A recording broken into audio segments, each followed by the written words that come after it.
Hi, this is Michelle at Layers of Learning. I'm going to explain to you some of the basics of how Layers of Learning is organized and how it works. We're going to start out by talking about who it's for.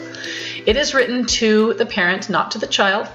You can read parts of the guidebook to the children if you want to, but you do not have to. It's really meant for you. It's a complete curriculum in history, geography, science, and the arts. And complete means you don't need another book. It stands alone. We do recommend books from your library and videos and outside sources like that, but they're easily gathered and most of them are free. It's complete because we cover all of the major topics in history, geography, science, and the arts. You will not feel like there are big gaps when you've finished using it. And it's complete because it's for all ages of kids.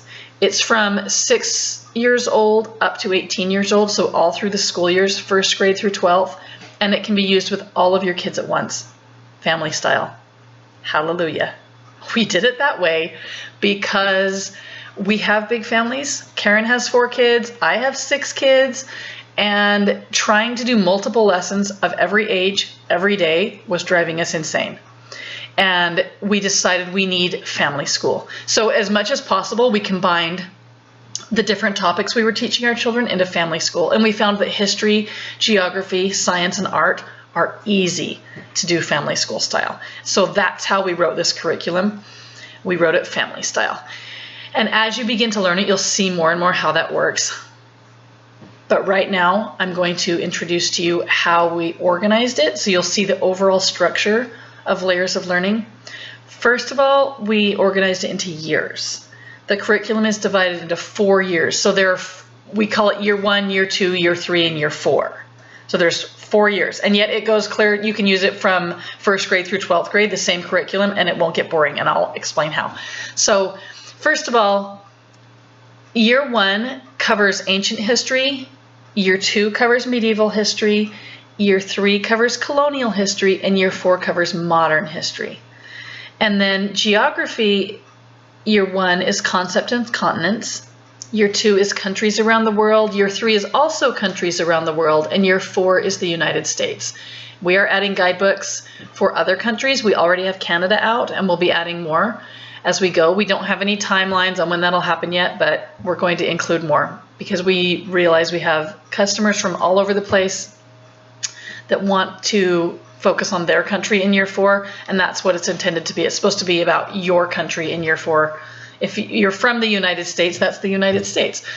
And then in science, it's organized a little bit differently, and this is because Karen said she would get bored if we focused on just biology for an entire year. So we broke it down further, and what we did is we hit all of the 4 major science disciplines in each year. So in year 1, we have 5 units of astronomy, and that fits under the astronomy / earth history, or the astronomy / earth science topic. And then we have 5 units of motion, which is physics, 5 units of chemical elements, the periodic table, atomic structure, what is an element. That is in year 1 as well, and that fits under chemistry. And then we have 5 units of botany, which is biology, of course. And then we repeat that in each of the subsequent years. So in year 2, we have 5 units of weather, 5 units of the human body, 5 units of chemical reactions, and 5 units of magnetism and electricity. In year 3, we have 5 units that focus on animals, 5 units that focus on sound and light, 5 for geology, and 5 for chemical reactions. It's like part 2 of chemical reactions. And then in year 4, we have 5 units of heat and energy, 5 units of earth science where we talk about earthquakes, plate tectonics, big stuff like that. And then we have 5 units of applied chemistry where we talk about how is chemistry actually used in farming, in food, in industry, and so on.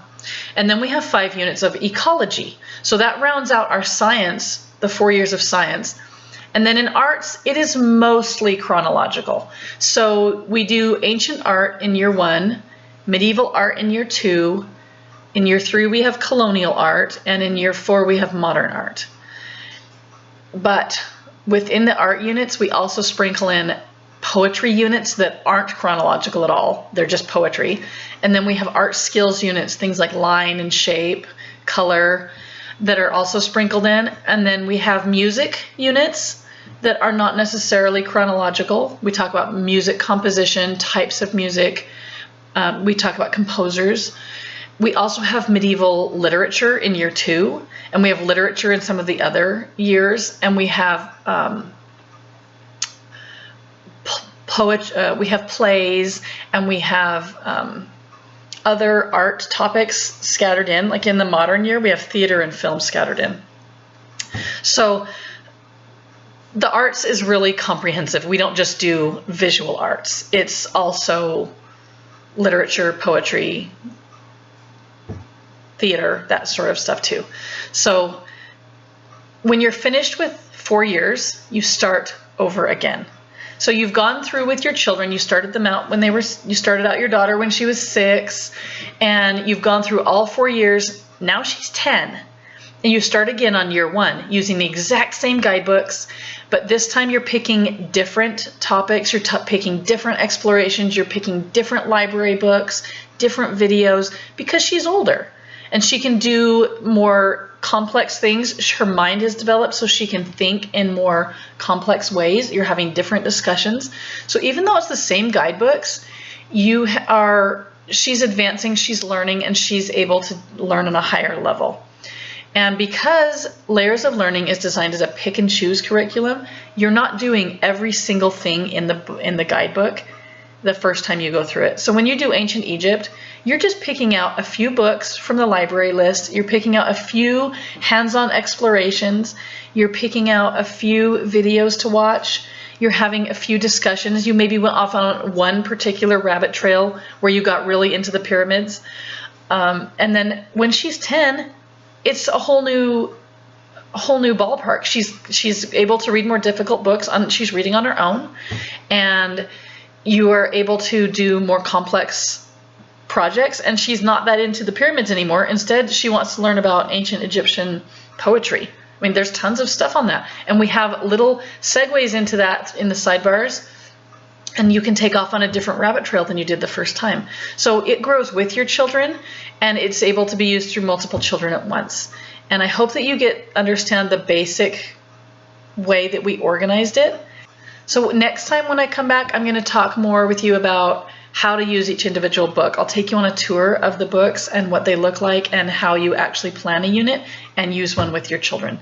So see you later. If you want to try it for free, look down below. You can try a free unit. It's completely free, no strings attached. We have you sign up for our newsletter, but you can just cancel the newsletter if you're not into it and give it a shot. You can also get the units at a glance. Down below, it shows exactly which topics are covered in each unit, so you can see what we cover and when, and see if you feel like it's something that will fit your family. Thanks, bye-bye.